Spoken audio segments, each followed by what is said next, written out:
Thank you everyone for being with us. Senator, first I just wanted to ask a quick question. Government funding, obviously that's coming down to the wire in the Senate. How do you see this ending? Will there be a shutdown? Well, certainly, I hope there is no shutdown. We're moving forward on it. We're waiting to see what our colleagues on the other side of the aisle plan to do. I haven't heard anything for sure on that yet. They're proposing, I think, amendments and trying to, in order to give back time, but we'll see today what happens and how it shakes out. Hopefully, no shutdown. I'm wondering, do you think this changes the appropriations process going forward? Will Republicans have the votes in the fall to fund the government by themselves? That obviously changes the dynamics around bipartisan farm programs in a huge way. You know, I'm on the Appropriations Committee, and we have worked the last 2 years to get those bills done. The first year of last Congress, first session, we were able to get all 12 bills out. We had one package move on the floor. Senator Schumer didn't put up anymore. We were able to come together in a bipartisan way and get 11 of them done last year. But once again, I say we ran into the Schumer bump in the road, and none of them came up. I know that Senator Collins worked really hard at the beginning of Congress this year in order to work with Senator Murray to get a top line to get these bills up. That didn't happen. But you know, we'll continue to work hard on it. As Republicans on the committee, we're committed to do that, as is Senator Collins. And Leader Thune has said when the bills come out, he will put them up on the floor. We need to get back to regular order. The American people need to have that transparency and hold us accountable in doing our jobs, and to be able to see the discussions we have to make decisions on what we're going to spend their tax dollars on. So I'm excited to be in the majority. I'm excited to work with Chairman Collins on that and Leader Thune and get this done. We can't continue with CRs, and we certainly can't continue with a big omnibus bill that's out there.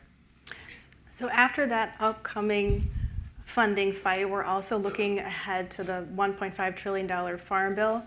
Congress has a jam-packed schedule this year. What is your realistic sense of when the Senate can get to that? You know, I'm from Nebraska. We're optimistic. Look at our football team. But we're optimistic for the future. And I know that Chairman Bozeman is going to work diligently and work with Senator Klobuchar to get this done. I hope that they're able to work together. I have a number of bills that I'm going to reintroduce that I want to get put into the Farm Bill. A couple of them deal with precision agriculture to make it more available for our younger farmers to access that really cool new technology that's out there and where we're going to see new advances. A bill that's going to help bring more security to farmers when they have issues with disasters, so they can access those payments there.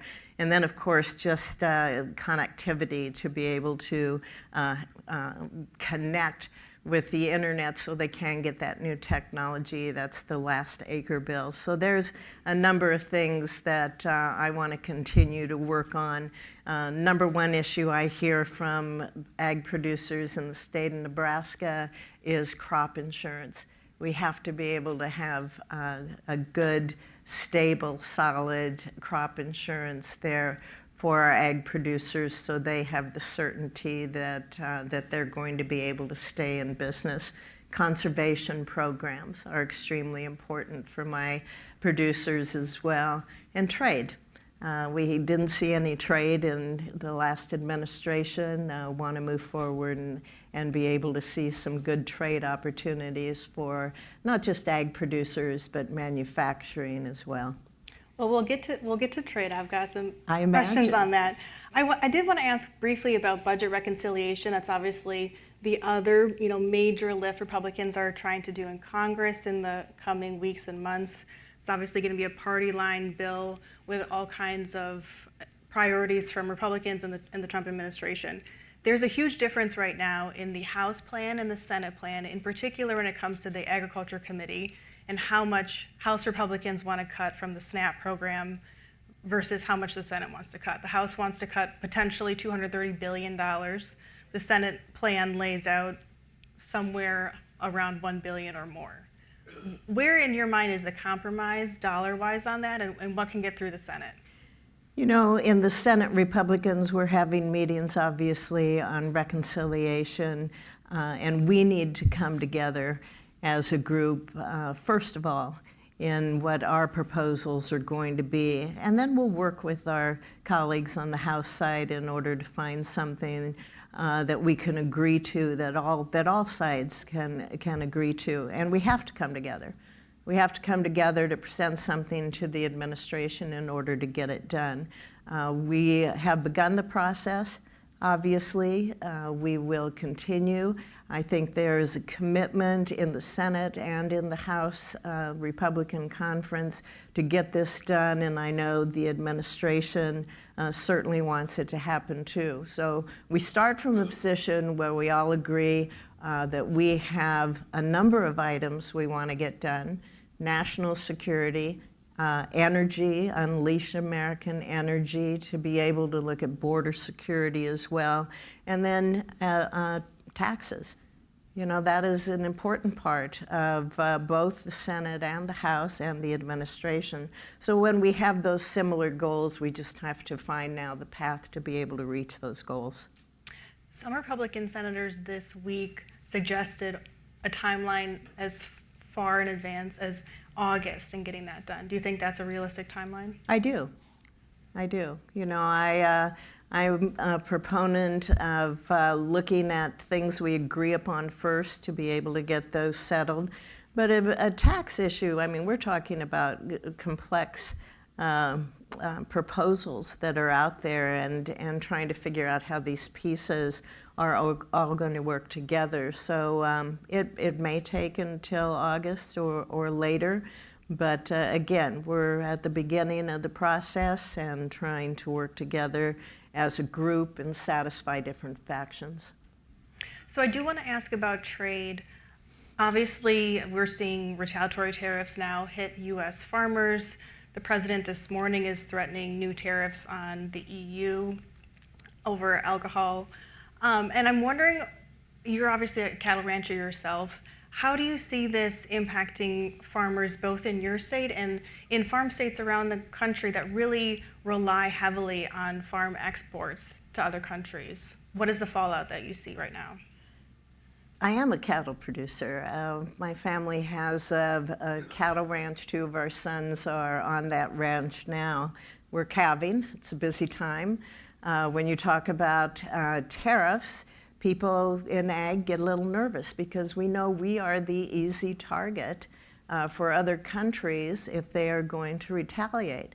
But I can tell you, across the ag sector in Nebraska, there's tremendous support for President Trump and what he is trying to do in order that we have fair markets. We didn't see a lot of trade under the previous administration, very, very little. And what we need now, as you said, is to make sure we can develop these markets and open more markets, but they have to be fair. You know, Nebraska, I like to tell my friends in Iowa, Nebraska is the largest ethanol producing state west of the Missouri River. And we are strong supporters of ethanol. We have a huge corn crop. It's important for our state as well. So when we are looking at ethanol and the importance of ethanol just here in the United States, and then see, under the Biden administration, we were seeing imports of ethanol from Brazil with no duty on them. They were duty-free. Yet our American exports of ethanol to Brazil had an 18% tariff. Not fair.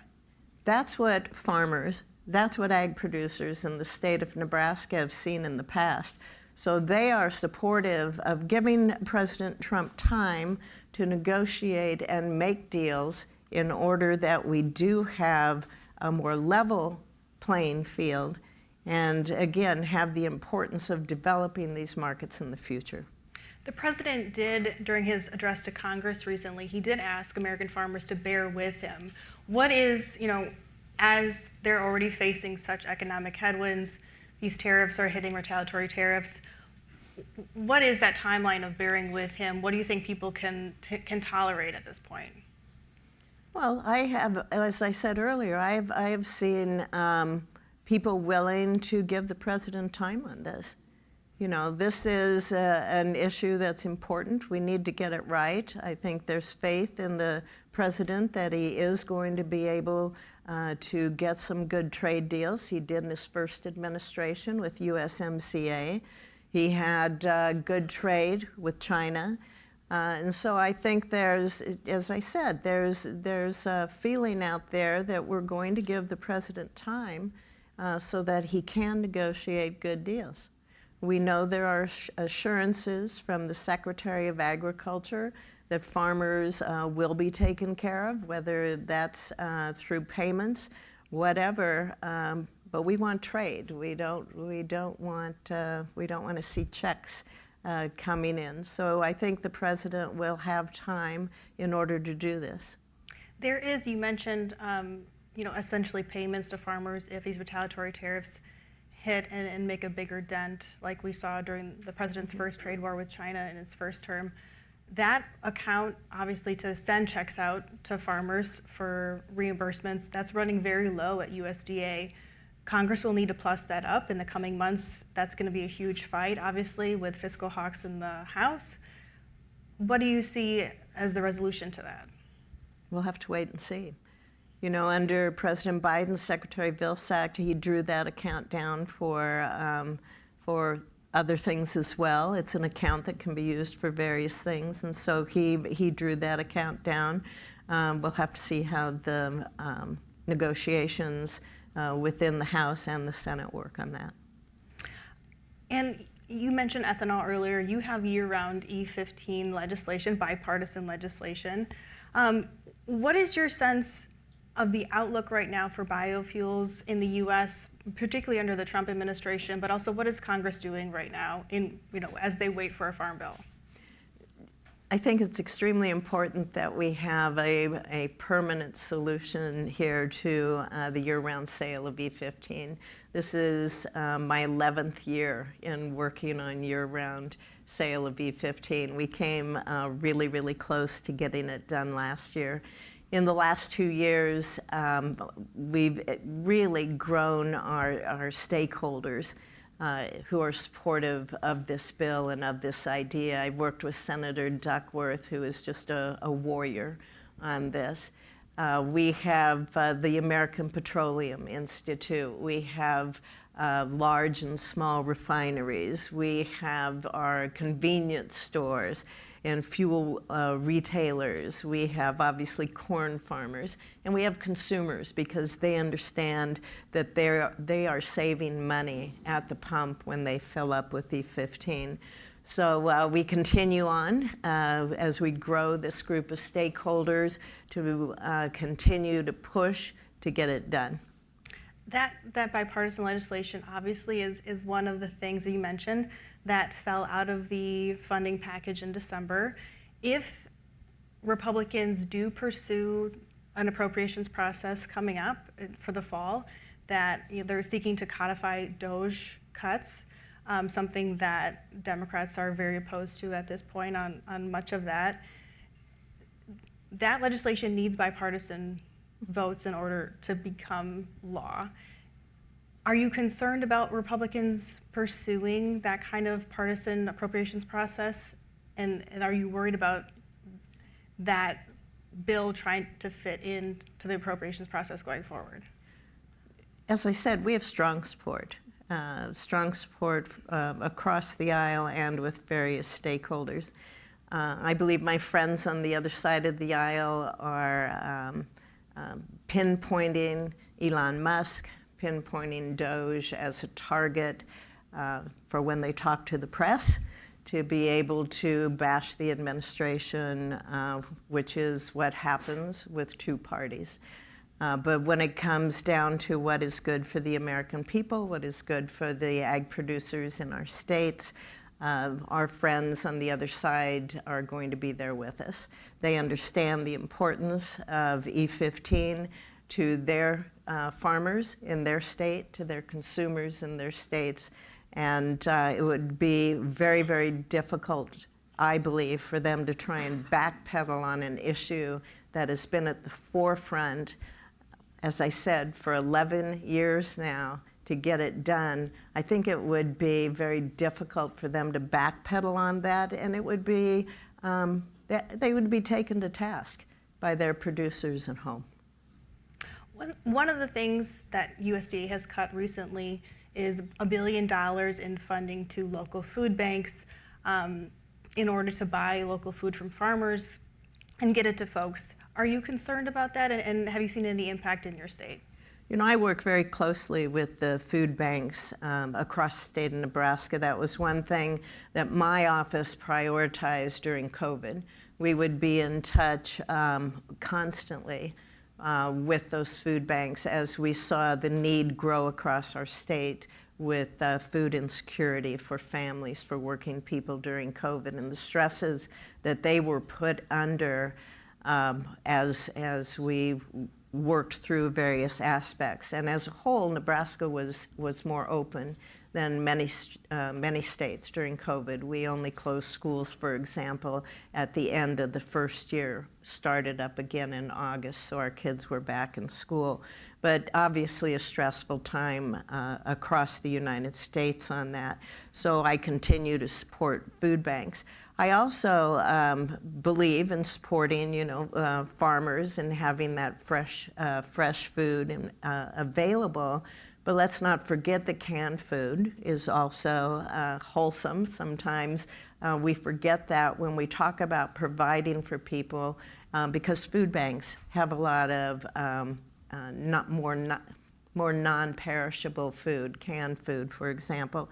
And so that's always an option as well. So I think there's different avenues we can take on that to make sure that we still meet the needs of people that are out there and need to be recipients of this. And I just wanted to end with a quick question about what do you see as the future of the industry right now? Obviously facing a lot of economic headwinds, but what is your thought about, you mentioned precision ag, getting young farmers involved. What can Congress do at this point, and what is your outlook for the next few years? I am very optimistic. You probably haven't heard that too much today, but I am very optimistic about the future for young people in agriculture.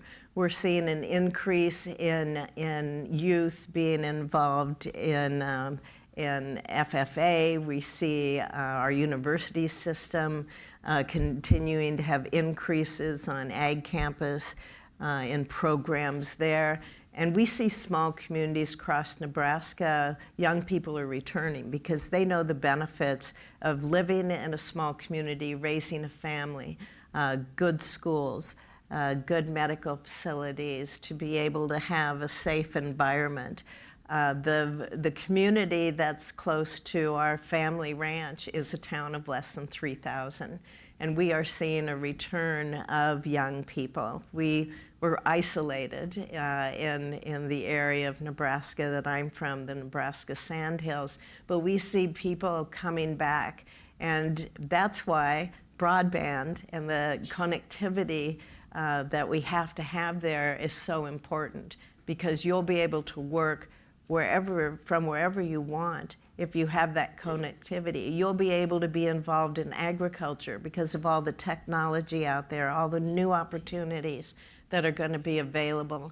And our young people are seeing that, and they are excited about it, and that makes me excited. Well, Senator, thank you so much for your time. I appreciate it. And next up, we'll have some closing remarks from Politico's executive producer of events for North America. Thank you. Thank you.